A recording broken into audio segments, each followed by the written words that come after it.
A continuación, Noticiero Telesucesos. Clasificación A. Apto para todo público. Un noticiero pensado para usted porque se lo merece.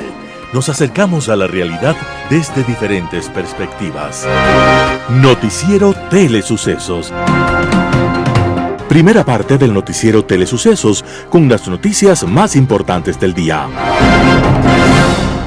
Amigos, bienvenidos a una nueva edición del Noticiero Telesucesos. Hoy viernes 3 de diciembre del 2021, Día Internacional de las Personas con Discapacidad. Recuerden que este espacio informativo llega gracias al auspicio de Preescolar El Parque. ¿Estás buscando para tu niño un preescolar de calidad que te garantice la entrada a las principales instituciones educativas del país? Preescolar El Parque es la solución. Comunícate al 0997 37 20 81. Comenzamos con la información.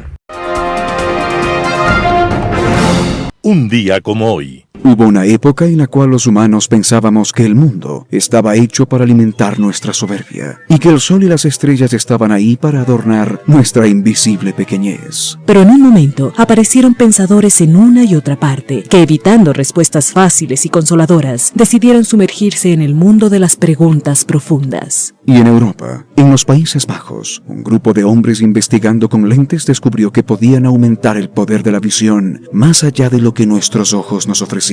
Entonces inventaron el telescopio, que llegó a Italia, y allí un hombre decidió apuntar a los cielos para ver lo que nunca nadie antes había visto: la profundidad del cosmos y los objetos celestiales más cerca que nunca. Este hombre, reconocido matemático y científico, se llamaba Galileo Galilei y confirmó lo que ya Copérnico había anunciado, que la Tierra no era el centro del universo. Con su telescopio, noche a noche, lleno de paciencia y de asombro, Galileo miró a lo profundo y descubrió a Júpiter con sus lunas y a Saturno con sus anillos. Fue un día como hoy, 3 de diciembre de 1621, cuando Galileo, ante príncipes y estudiantes, enseñó todo lo que un telescopio podía enseñar. Desde entonces, los seres humanos miramos con reverencia a la inmensidad y a los misterios del cosmos, del cual todos hacemos parte.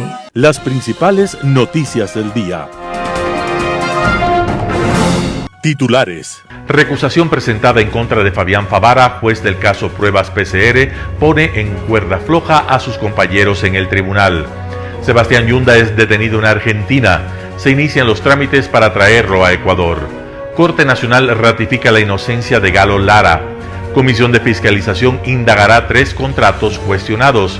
Eliminación de IVA e ICE empezó gradualmente. En Vida y Tecnología, previsiones de seguridad para el 2022. En Salud, Día Internacional de la Discapacidad. En el segmento de opinión, la justicia sin presiones y el privilegio de María de Lourdes. Los editoriales serán de Ramiro Ruiz, Concertar, José Hernández, ¿por qué la cúpula correísta no dirá la verdad? Mauricio Gándara, política cambiante. Vicente Albornoz, mejoran las reservas. Noticias del día. Recusación presentada en contra de Fabián Favara, juez del caso Pruebas PCR, pone en cuerda floja a sus compañeros del tribunal. Wilson Lema y Pavlova Guerra, jueces de la Corte de Pichincha, tomarán una decisión sobre la recusación presentada en contra de su compañero de tribunal, el juez Fabián Favara. Los 3 conforman el Tribunal de Juzgamiento del caso Pruebas PCR. En este proceso, el exalcalde Jorge Yunda y 13 personas más son procesadas por un presunto delito de peculado. Yunda pidió la separación de Favara del caso, argumentando que su actuación en el juicio era parcializada. El 1 de diciembre de 2021 se realizó la diligencia para tramitar esta recusación. La diligencia empezó a las 11 horas y duró hasta las 18 horas.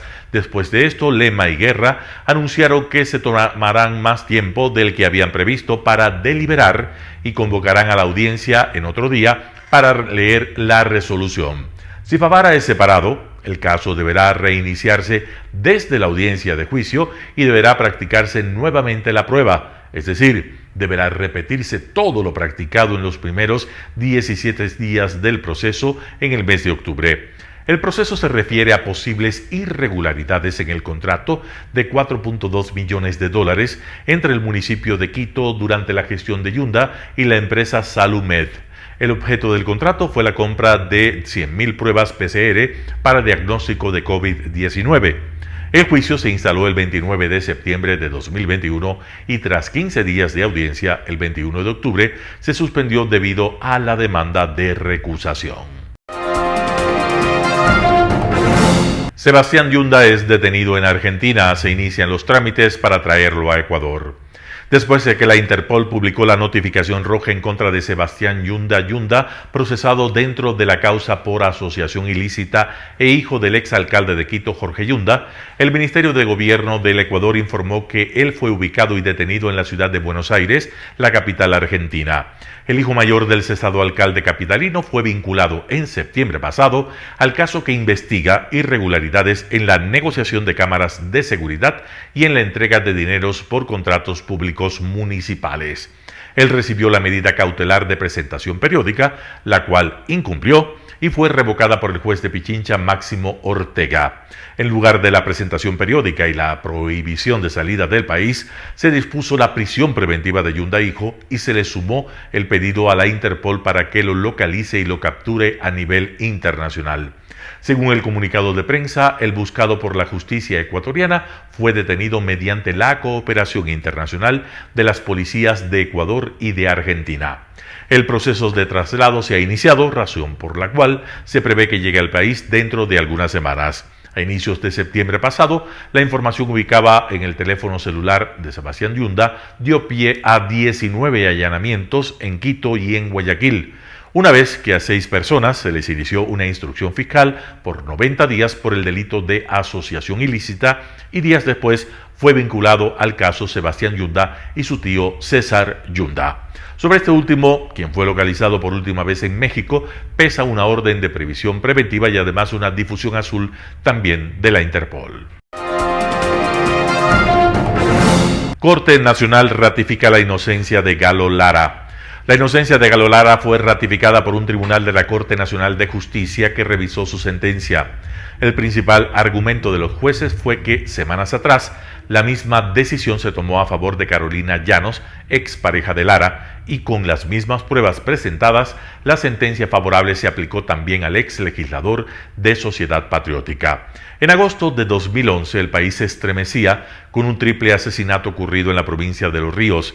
Carlos Llanos, su esposa y su hijo menor de edad fueron masacrados. La fiscalía de ese entonces, dirigida por Galo Chiriboga, construyó un caso y encontró 3 responsables del delito. Fueron sentenciados el ex asambleísta Galo Lara y la madre de sus hijos, Carolina Llanos, como autores intelectuales, Gilbert Llanos, hermano de Carolina, como cómplice. Según la teoría de la fiscalía de la época, Lara y Carolina Llanos entregaron dinero a Gilbert Llanos para que contratara al grupo de sicarios que cometió este crimen. Sin embargo, las sentencias han sido revisadas. El 26 de junio de 2020, en un recurso de casación, la Corte Nacional de Justicia dejó sin validez la sentencia contra Gilbert Llanos y ordenó su liberación inmediata. El 29 de septiembre de 2021, un tribunal de revisión de la misma Corte restableció, por unanimidad, el estado de inocencia de Carolina Llanos Romero. Y finalmente, el 1 de diciembre de 2021, la medida también se aplicó a favor de Galo Lara. Él cumplió el 40% de la pena en prisión y asegura que su caso fue parte de una persecución orquestada por el expresidente de la República, Rafael Correa. Comisión de Fiscalización indagará 3 contratos cuestionados. El estado de la vía Manta-Colisa refleja esta obra fallida, así como otros 2 contratos con irregularidades suscritos en la provincia de Manabí durante el gobierno de Rafael Correa. Estos estarán en la mira de la Comisión de Fiscalización de la Asamblea Nacional. La Revolución Ciudadana adjudicó de manera directa a la empresa Consermin la construcción de la vía Manta-Colisa tras el terremoto de abril de 2016. Pero esta obra no se terminó de ejecutar. Ante esto, el Ministerio de Transporte y Obras Públicas decidió en mayo de 2020 terminar de forma unilateral el contrato con Consermin por retrasos e irregularidades detectadas por la Contraloría. Desde entonces, el Estado no ha podido cobrar 21.9 millones de dólares de garantías. Es por esto que el ministro de Transporte y Obras Públicas, Marcelo Cabrera, entregó por iniciativa propia a la Comisión de Fiscalización la documentación sobre el contrato suscrito en marzo de 2017 entre Ecuador Estratégico y Consermin, cuyo principal accionista es Ramiro Galarza. Él es uno de los sentenciados a 8 años de prisión por el caso Sobornos. Actualmente Galarza está prófugo de la justicia, pero a mediados de noviembre pasado, la Procuraduría informó que solicitó el embargo de sus cuentas. Para esta carretera, el gobierno realizó adelantos por 68 millones de dólares, aunque según Cabrera, solo el 52% fue devengado. El contrato total bordea los 100 millones de dólares. El Ministerio de Transporte y Obras Públicas además entregó a la Comisión de Fiscalización documentos sobre contratos otorgados a la empresa Equitesa, también involucrada en el caso Sobornos. Pedro Verduga, propietario de esa firma, confesó haber entregado grandes sumas de dinero a exfuncionarios del correísmo, por lo que fue sentenciado a 8 años de prisión por cohecho. Igualmente, Procuraduría dispuso el embargo de sus cuentas. Equitesa estuvo al frente de la rehabilitación y mantenimiento de la carretera Chone-Canuto-Calceta-Junín-Pimpiguací. El contrato se firmó en 2008 y se terminó por mutuo acuerdo en 2014. Y el tercer caso con irregularidades en el que se pide apoyo de fiscalización es la concesión del puerto de Manta a la empresa chilena Agunza. Ese contrato se cristalizó en diciembre de 2016. La Contraloría aprobó un informe con 48 observaciones a la concesión, en su mayoría centradas en la firma del contrato. Estos 3 casos de la provincia de Manabí se suman a la lista de pendientes que tiene ya la Comisión de Fiscalización. Eliminación de IVA e ICE empezó gradualmente. Desde el 1 de diciembre de 2021 rigen los cambios en el impuesto al valor agregado IVA y el impuesto a los consumos especiales ICE que dispuso la Ley de Desarrollo Económico y Sostenibilidad Fiscal o Reforma Tributaria, que entró en vigencia el lunes 29 de noviembre. Según los cálculos del Ministerio de Finanzas, el Estado dejará de percibir 34 millones de dólares al año por las exenciones a estos 2 tributos, 21 millones por los cambios en el IVA y 13 millones por los cambios en el ICE. Las empresas tuvieron solo un día para ajustar sus 7 formas de facturación y sus sistemas para hacer lo mismo.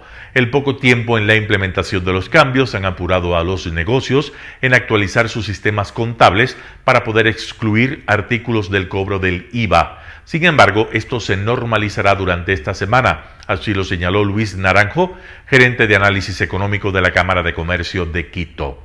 En la lista de productos que ya no tienen que pagar el 12% del IVA están artículos de higiene femenina, pañales populares, mascarillas, gel, oxímetros, glucómetros, bombas de insulina, marcapasos, entre otros. Por otro lado, entre los artículos grabados con el 12% del IVA están lámparas LED, cocinas eléctricas y de inducción, ollas para cocinas de inducción, sistemas eléctricos de calentamiento de agua para uso doméstico, incluyendo las duchas eléctricas, entre otros. La reforma tributaria también hizo modificaciones en el impuesto a los consumos especiales. Por ejemplo, desde el 1 de diciembre, los planes de telefonía celular, calefones a gas, los vehículos híbridos y eléctricos, entre otros, ya no tienen este tributo. El 10% de ICE para planes de telefonía individual se implementó en 2020. En cambio, el 15% para planes de telefonía de empresas se implementó en 2016 tras el terremoto de Manabí. Estos impuestos quedaron eliminados con la reforma tributaria del gobierno de Guillermo Lasso. Los cambios se deben observar desde la factura que aparecerá en diciembre. Vida y tecnología.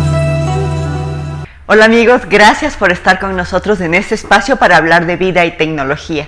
Y queremos adelantarnos un poquito a los meses que van a venir y hablar de seguridad y las tendencias que se espera o que se están viendo que provocarían ciertos inconvenientes tanto en las personas, en los usuarios, en las empresas, sin importar el tamaño de la empresa o el tipo de usuario que seamos. Y por eso queremos hablar de una tendencia que es en seguridad. El próximo 2022 o este 2022 se va a mostrar como un año de la consolidación, de consolidación de ataques cibernéticos a través de distintos dispositivos. En los meses del pasados, a partir de la pandemia, donde empezamos a usar más intensamente los canales digitales y los espacios virtuales para interacción y también para venta y consumo de productos y servicios, ahora que la normalidad está volviendo de alguna manera y que nuevamente estamos recurriendo a las oficinas, a usar las computadoras, pero sin embargo lo que va a pasar es, no importa cómo los usuarios estemos accediendo a los servicios digitales, los ciberatacantes están buscando cómo atacarnos por diferentes espacios, es decir, aplicaciones, es decir, páginas web, es decir, aplicativos o información que estamos consumiendo en línea. Y eso es una de las cosas que tenemos que tener pendientes nosotros, o sea, no bajar la guardia. Esa es la primera recomendación. No bajes la guardia si eres usuario que accede a canales virtuales, por ejemplo, de banca en línea o a través de aplicaciones, o haces pagos o recibes pagos a través de estos canales, pero tampoco bajes la guardia si tú eres un usuario y estás desprevenido respecto a los datos tuyos personales, es decir, poner en las páginas adecuadas tu número de cédula es importantísimo, porque gran parte de los ataques va a ser para recopilar información nuestra y venderla, por supuesto, a otros cibercriminales. ¿Qué ganan con esto? Bueno, acceder a nuestra información. Ustedes saben que alrededor del mundo, no solo en Ecuador, con un número de identificación puedes acceder a muchísima de tu información personal, y la venta de la información personal en este momento es uno de los activos más importantes en el mundo digital. Por tanto, no solamente estar pendientes de las transacciones que hacemos en el mundo virtual, sino también de nuestra información personal. Y esa es la recomendación que traemos hoy para ustedes. Muchísimas gracias por su atención. Un panorama de noticias para su estatura intelectual.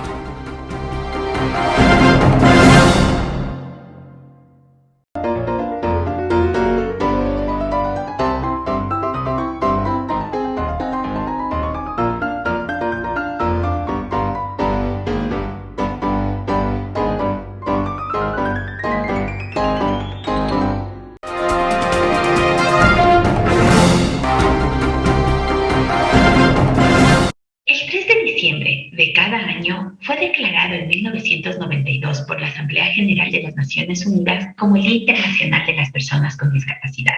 En este año, el lema es Un Día para Todos. Y este día, en donde se conmemora el Día Internacional de la Discapacidad, tiene como objetivo promover la garantía para el goce efectivo de los derechos de las personas que tienen discapacidad en todos los ámbitos, en el ámbito de la familia, de la comunidad y de la sociedad. Y es que definitivamente se estima que alrededor del 15% de la población en el mundo tiene algún tipo de discapacidad, y todos en algún momento de nuestras vidas hemos experimentado algún tipo de discapacidad, ya sea esta temporal, ya sea esta permanente, pero hemos podido palpar la experiencia de lo que implica vivir con alguna limitación. Sin embargo, en el ámbito de la sociedad aún nos falta mucho por hacer por aquellas personas que viven bajo estas condiciones. Pero creo que es importante que empecemos definiendo a qué nos referimos cuando hablamos de discapacidad. Y es que en realidad la discapacidad o este término ha ido evolucionando a lo largo de los años.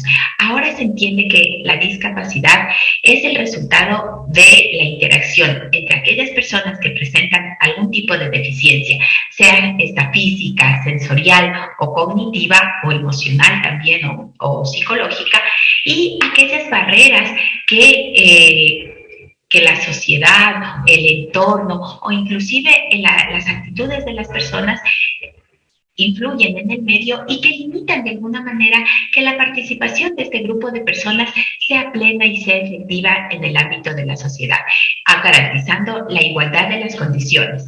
Por lo tanto, si nosotros entendemos esta nueva concepción de la discapacidad desde esta doble visión, no vamos a centrarnos únicamente en que la discapacidad está involucrada con la persona que la tiene, es decir, con la limitación que la persona está manifestando, sino sobre todo con el entorno. Cuando nosotros hablamos entonces de facilitar entornos inclusivos, entornos accesibles para todos, estamos permitiendo que aquellas personas que presentan algún tipo de discapacidad puedan tener una participación plena en el ámbito de la sociedad.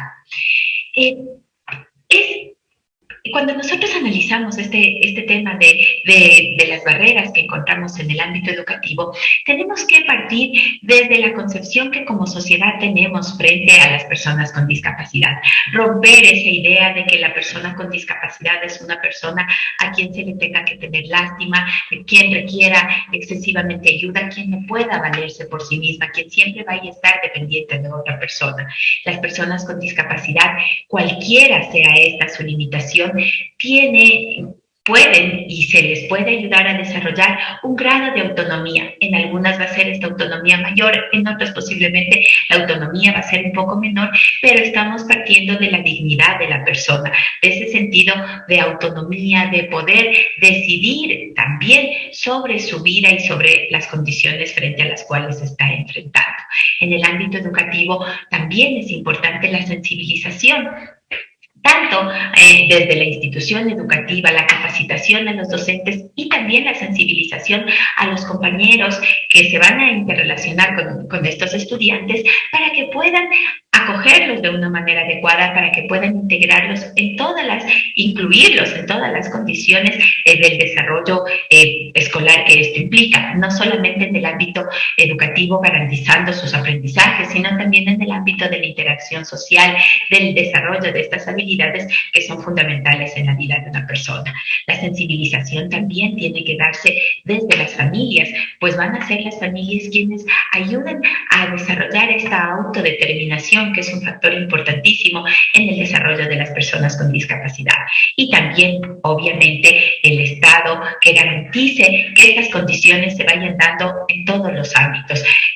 Realizar o desarrollar ciudades accesibles, desarrollar espacios que sean adecuados para las personas, crear currículums basados en un diseño universal de aprendizaje que permita la inclusión de todas aquellas personas que presentan algún tipo de limitación. Consideremos que este mundo es diverso, que en esa diversidad se encuentra justamente la riqueza y que si es que una persona tiene algún tipo de limitación, no tiene que ser esta una barrera para que ella no pueda desarrollarse apropiadamente.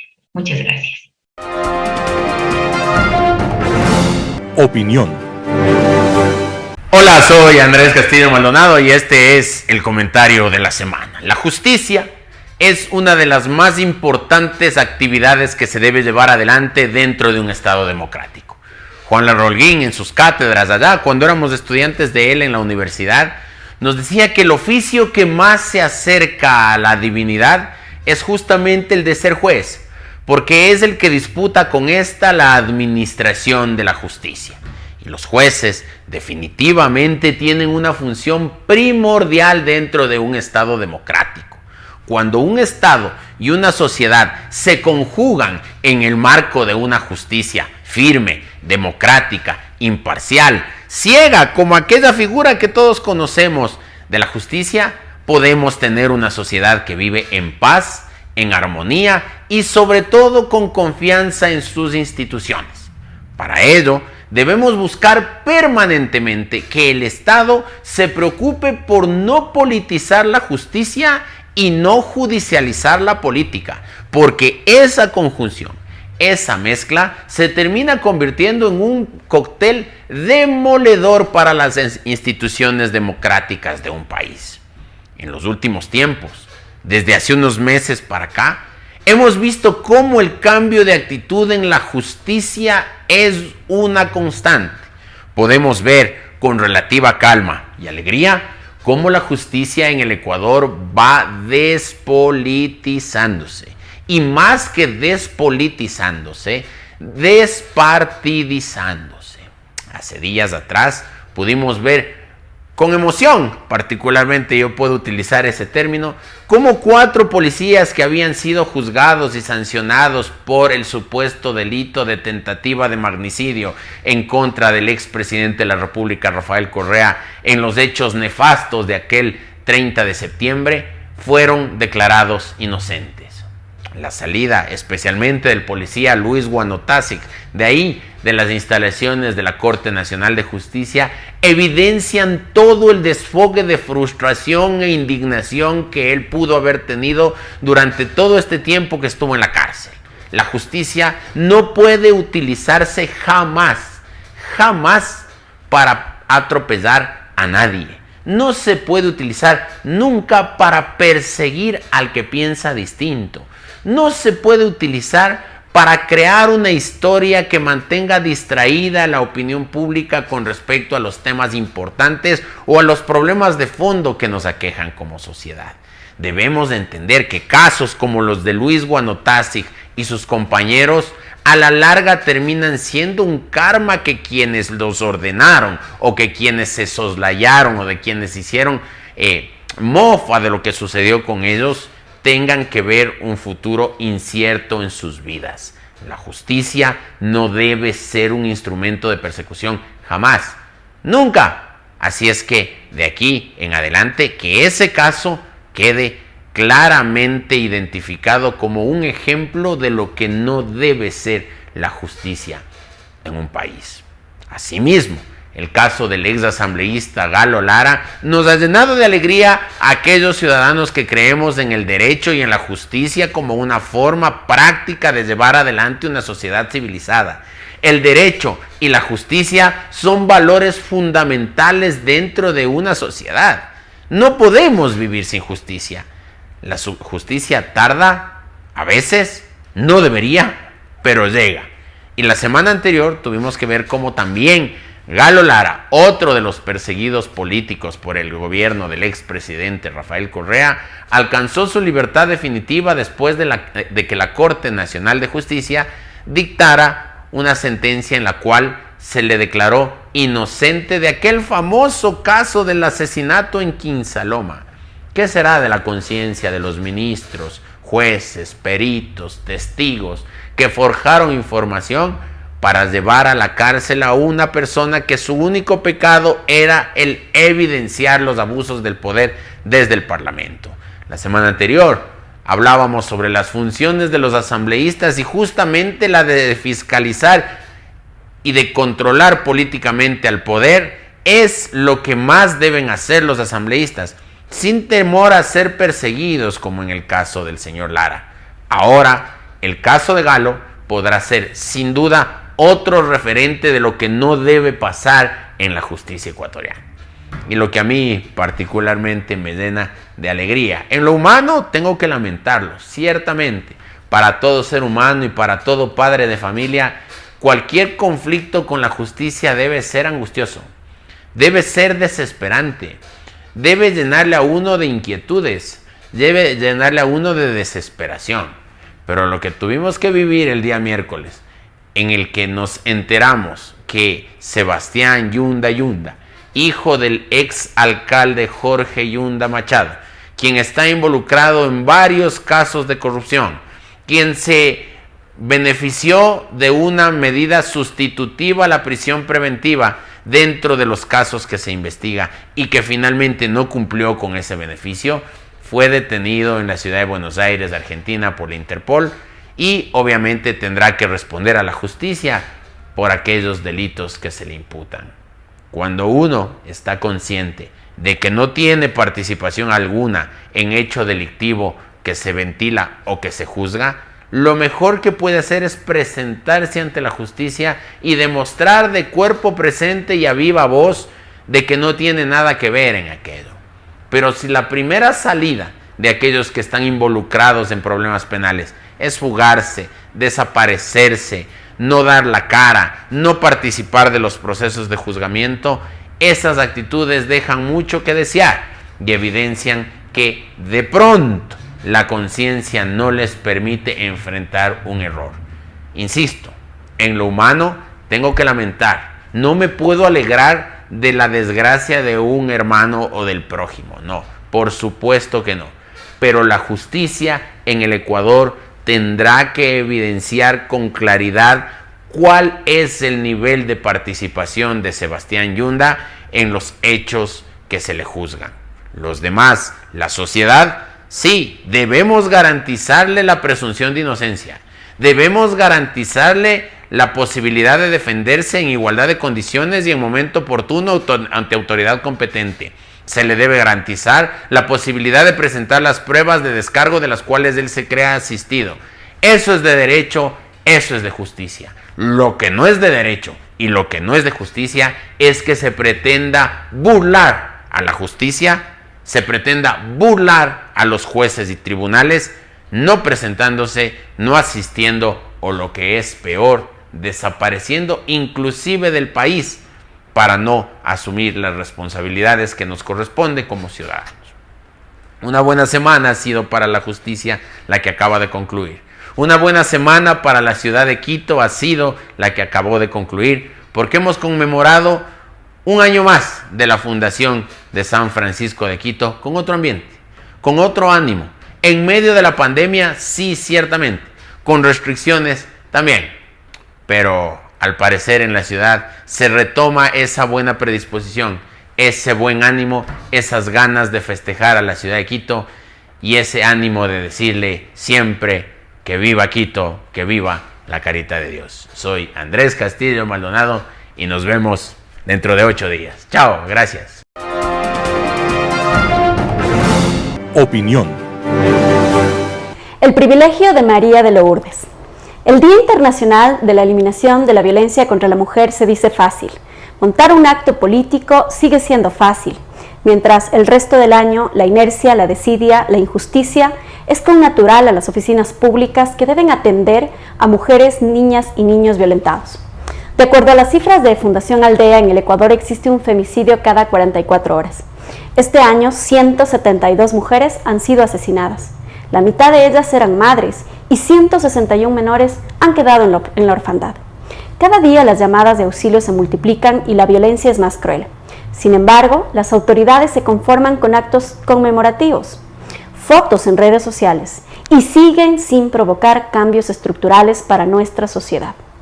Lo más grave es que precisamente el 25 de noviembre desde Carondelet, María de Lourdes Alcíbar nos ha culpado de la violencia machista. Nos ha dicho que no nos damos a respetar, que solo importa nuestra labor reproductiva y le faltó poco para llamarnos provocadoras. La primera dama habla desde sus privilegios, niega el machismo e incluso el abuso sexual dentro de la familia. Ella, asumo, jamás ha sentido la violencia, ni un embarazo no deseado, ni un aborto clandestino.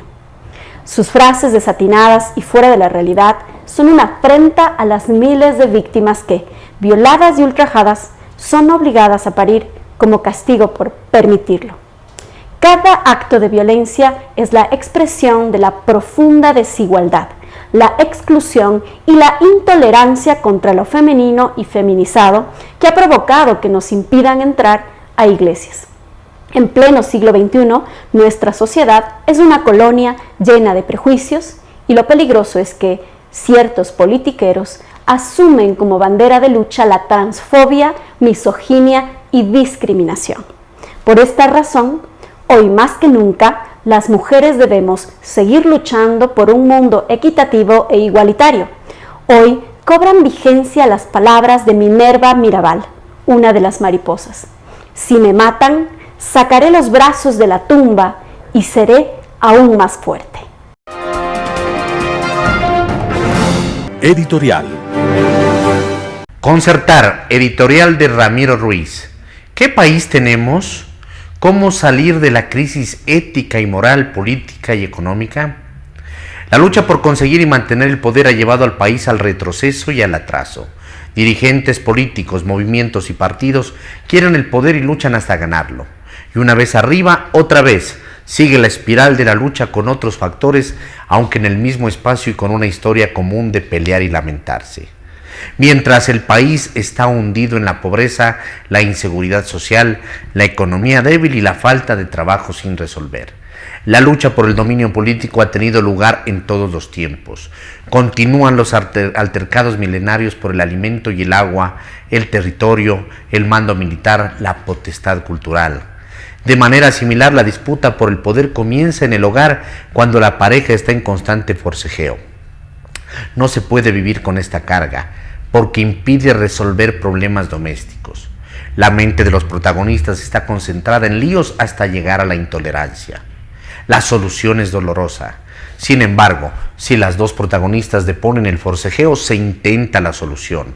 En los pequeños y grandes problemas, la mejor idea debe acogerse así venga del amigo o del vecino.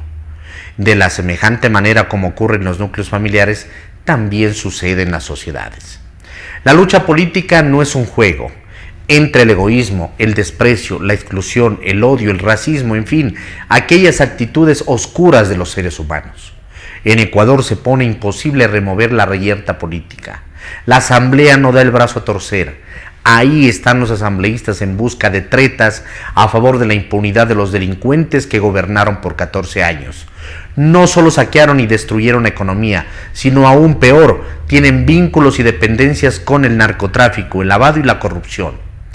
Uno de los objetivos fundamentales del narcotráfico es la compra de conciencias. Para cumplir con este objetivo ha financiado campañas de políticos. Compra información que pueden conseguir ministros, secretarios de Estado, personal con experiencia que trabaja en los sectores de mandos medios, a más de alcaldes, prefectos y demás funcionarios de voto popular. Este clan enfrenta al gobierno. La disputa está presente en Ecuador y en algunos países latinoamericanos, víctima de estos gobiernos populistas.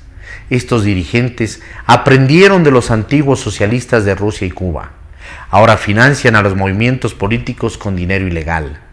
A pesar del panorama de incertidumbre y decepción, es posible encontrar acuerdos. Ecuador necesita de una gran concertación, precisa acuerdos correctos y efectivos. Los ecuatorianos esperan el compromiso de los políticos de iniciar alianzas y la capacidad de renunciar al privilegio del poder. Es el momento de abrir la mente a otras alternativas y posibilidades, aunque no sean del partido político al que pertenecen. Una concertación nacional permitirá que las organizaciones y movimientos contrarios al gobierno trabajen contra la crisis. En materia económica, el objetivo sería la consolidación de una política que facilite el crecimiento con equidad, lograr un crecimiento y una significativa reducción en los niveles de pobreza. En las relaciones internacionales, el fortalecimiento a la apertura de inversiones, el comercio, la reincorporación a la comunidad internacional. Es factible tratados de libre comercio con países de Europa y Estados Unidos. El pueblo ecuatoriano necesita el impulso de importantes reformas que apunten a la modernización del aparato estatal. Algunas de ellas, la justicia, la anticorrupción, el despilfarro. Los ecuatorianos requieren la búsqueda de la unión de esfuerzos y tecnología con otros países en la lucha contra el narcotráfico. Todos aspiran la insistencia y la perfección del área de la salud y la educación. El pensamiento, el cambio de mentalidad y actitud debidamente canalizados tienen la capacidad de afectar y modificar la economía, la política y la sociedad. Los acuerdos interactúan y consiguen cambios en todos los niveles, incluidos el mundo personal. La unidad, la asociación de instituciones y partidos tienen un nuevo poder que afectan a la aventura política, que están produciendo resultados peligrosos. La concertación consigue orden y echa por tierra el caos. Artículo de Ramiro Ruiz. ¿Por qué la cúpula correísta no dirá la verdad? José Hernández, 4 Pelagatos. La semana empezó mal para el correísmo. Y en ese contexto nadie puede dudar que Paola Cabezas hizo ayer su mejor esfuerzo. Estuvo en la asamblea para decir que el acuerdo que su bancada hizo con el gobierno ni fue acuerdo ni ellos lo hicieron. No existió. El correísmo es experto en realidades virtuales. No obstante, Cabezas sabía que esa rueda de molino sería difícil de vender. De hecho, se presentó en la tarde con apenas 5 miembros de su bloque. Y para no entrar en explicaciones imposibles ni referirse a por qué no hicieron la rueda de prensa en la mañana, dijo que el culpable de la desbandada fue el COVID. En fin, el correísmo dijo, en esa combinación de imágenes sin palabra, que no sabe cómo explicar por qué no votó a favor de una moción de Pachacutic para archivar el proyecto de reforma tributaria. ¿Una incógnita? ¿Paola Cabezas sabe la verdad? ¿O también ella es víctima de la desinformación que ha emprendido el correísmo, con Fausto Jarrín como maestro local de ceremonia, para tratar de ocultar el sol con un par de dedos? No es irónico. Puesto en sus zapatos, no debe ser fácil ser correísta. Pocos de aquellos que actúan como creyentes pueden imaginar lo que hace la cúpula y, peor aún, las razones de sus decisiones. El drama, de proporciones shakespearianas, es también para esa cúpula que no puede decir la verdad a sus militantes. Basta con tomar el ejemplo de Jorge Glass. Todos los correístas saben que el ex vicepresidente de Correa está preso desde 2017, que fue sentenciado a 6 años de cárcel por asociación ilícita en el caso Odebrecht, que en 2020 fue sentenciado a 8 años por cohecho, que en 2021 fue sentenciado a otros 8 años por peculado en el caso Singue, que tiene 15 investigaciones más en su contra. Todos saben que tiene para largo en la cárcel y que la cúpula correísta ha tratado de convertirlo en ícono de una supuesta persecución política. No hay aniversario que no hablen de él, y es motivo de atención y enorme preocupación para Correa, para Ricardo Patiño, Pavel Muñoz y compañía. Eso lo sabe. Pero, ¿cómo podría esa cúpula correísta explicar a sus militantes que está dispuesta a hacer la movida política que se antoje necesaria para que Glass pueda cortar su pena y eventualmente obtener arresto domiciliario? Tendrían que dar demasiadas explicaciones, porque una cosa es presentarlo como ícono y héroe, todos lo hacen, incluso Fausto Jarrín en la carta que escribe a los militantes para explicar lo inexplicable. Nosotros tenemos los presos, nosotros tenemos los perseguidos, los asilados, nosotros tenemos los que todavía hoy siguen siendo víctimas de persecución personal y familiar inmisericordia y alejada de cualquier mínima noción de justicia y legitimidad. Caray, un partido con héroes de ese calado construye altares, no estrategias para disuadir a sus prisioneros políticos de hacer acuerdos de cooperación con la Fiscalía. Ahí está el drama de la cúpula correísta, que mientras más colabore con el poder de turno para lograr favores inconfesables para sus héroes de papel, más defraudará a sus bases. Es apenas obvio que nunca podrán admitir públicamente que esas movidas políticas solo buscan que sus montañas de secretos y raterías sigan bien enterradas. Se entiende que sus seguidores e ilusos creyentes se pregunten denodada e infructuosamente cómo esas movidas ordenadas por sus líderes sirven las causas grandilocuentes y supuestamente revolucionarias que tanto promueven. Se entiende que ahora estén repitiendo casi al unísono los mismos adjetivos: inaudito, insólito, inexplicable, inentendible. Las bases correístas viven en directo la doble moral de Correa y sus lugartenientes. Por un lado, objetivos inconfesables, y por otro lado, un discurso intachable plagado de principios y valores. Esas bases les permitieron mentir en forma desembosada mientras estuvieron en el poder. No hicieron preguntas porque presumieron que era por una buena causa. Ahora, sin embargo, no admiten la superchería porque suponen que los beneficiados no son ellos, sino el contrincante político. Y la cúpula no les puede decir la verdad. Paola Cabezas puede tener pulsiones histriónicas y compartir con Fausto Jarrín un cinismo de concurso, pero hay que admitir que es difícil explicar a las bases por qué hay que hacer tantos sacrificios por Jorge Glass, por ejemplo.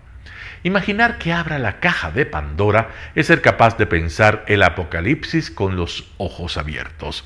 Un imposible para ellos, ver a Correa como un delincuente y sin el halo de prócer, ver la farsa del socialismo del siglo XXI, ver la cúpula correísta como una banda delincuencial que las bases aún conciben como una guía vanguardista hacia un futuro radioso. Es mejor seguir mintiendo, aunque las ruedas de molino sean intragables, incluso para sus devotos.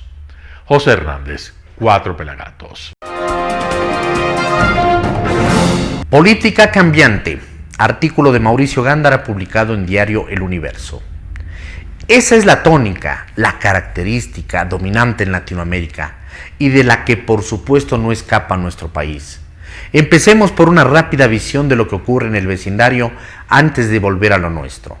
En Honduras acaba de obtener una cómoda victoria doña Xiomara Castro, esposa del expresidente Zelaya derrocado en 2009. Se autocalifica de izquierda y ha condenado ferozmente al actual presidente derechista, a quien acusa de presidir un narcoestado. En Chile es apasionante la lucha ideológica de segunda vuelta electoral entre el candidato de ultraderecha Kast y el candidato del Frente Amplio de Izquierda Boric. El de la derecha obtuvo una ventaja de algo más del 2% sobre el del Frente Amplio, pero eso parece que se está revirtiendo en la segunda vuelta porque Boric ha recibido el apoyo de todos los partidos de oposición al actual gobierno derechista. Figuras emblemáticas de Chile como Ricardo Lagos lo respaldan. Se entiende que lo hará en breve Michelle Bachelet. Ha presentado Boric una lista de integrantes de su eventual gobierno con gente muy respetable de centro y centroizquierda. Tal vez le hace bien una cierta inconformidad del Partido Comunista aliado del Frente Amplio. La tendencia al momento parece favorecer a Boric, pero todavía faltan una veintena de días de campaña. Pero volvamos al Ecuador, donde el gobierno acaba de conseguir que entre en vigencia por el Ministerio de la Ley su proyecto de reforma tributaria, y esto gracias a la abstención del bloque correísta que impidió que el proyecto fuese negado y archivado. Las más diversas interpretaciones se han formulado sobre esta coincidencia del bloque del correísmo con el del gobierno. Por supuesto que el correísmo niega haber intentado favorecer al gobierno y dice que va a impugnar la ley ante la Corte Constitucional, al igual que lo anuncian Pachacuti y la Izquierda Democrática. Como actúen estos bloques ante el envío de los otros proyectos anunciados por el gobierno, especialmente el de reforma laboral, es de difícil pronóstico.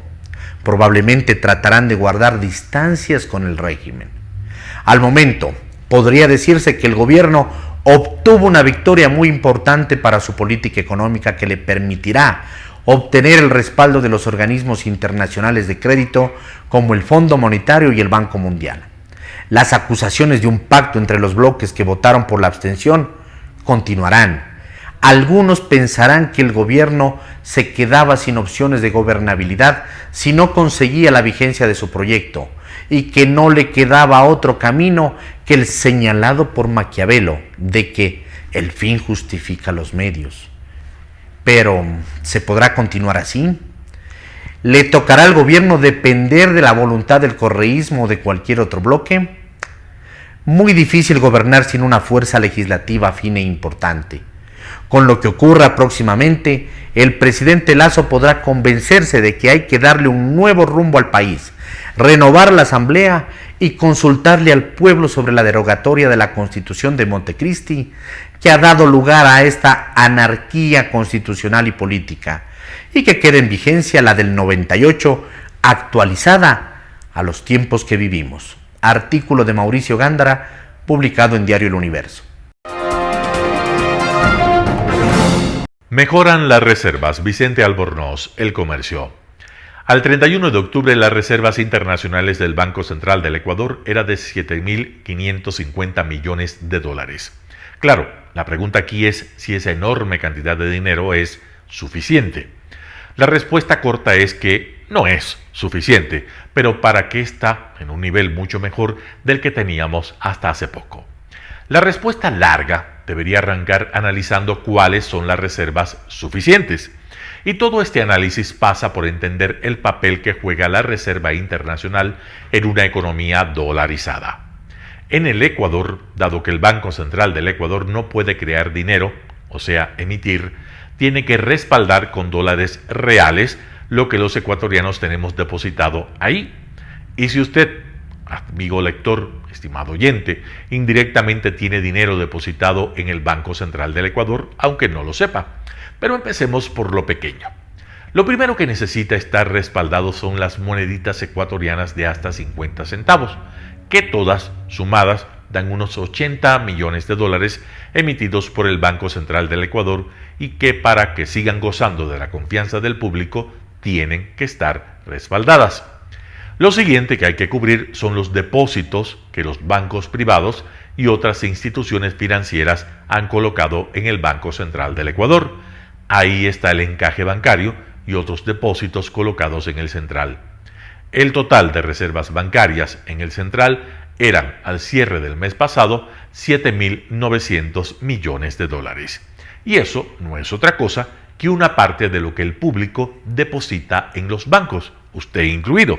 Estimado lector, oyente, el Banco Central del Ecuador debería estar en capacidad de respaldar al menos la suma de las moneditas y las reservas bancarias, es decir, un total de 7.980 millones de dólares, pero desgraciadamente solo tiene 7.550 millones que mencionamos anteriormente en este documento. O sea, le faltan 430 millones de dólares. Si lograra respaldar esos casi 8.000 millones, estaría comprando una enorme dosis de tranquilidad que justificaría tener ese dinero ocioso en algún lado muy seguro. Aunque la verdad no estaría ocioso, sino que estaría comprando tranquilidad. Pero ese hueco de 430 millones tiene un enorme mérito. Es menor, mucho menor de lo que fue hace relativamente poco tiempo. En los peores momentos de 2020, cuando se rompían los oleoductos, el precio del petróleo era negativo y la economía estaba congelada, el hueco llegó a ser de casi 3.000 millones de dólares. También llegó a un monto similar a finales de 2017, cuando el Banco Central del Ecuador todavía no empezaba a recuperarse del saqueo correísta. En todo caso, un hueco de 430 millones de dólares con perspectivas de mejora es mucho mejor que un hueco de 3.000 millones de dólares con incertidumbre. En conclusión, estamos bastante mejor, pero todavía queda un trecho por recorrer para cerrar el hueco y para algún día llegar al nivel óptimo de reservas y no el mínimo, aunque eso será el tema de otro artículo u otro análisis. Vicente Albornoz, El Comercio.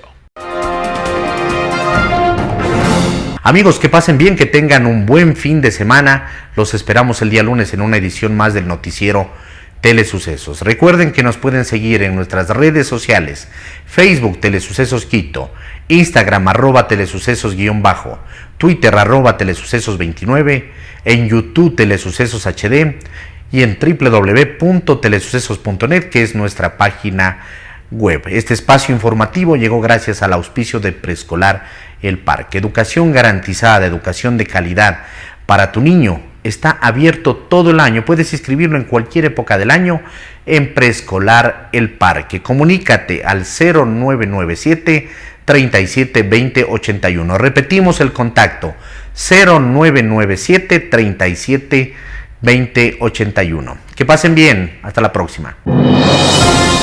Lo mejor de la mañana informando para usted. Noticiero Telesucesos.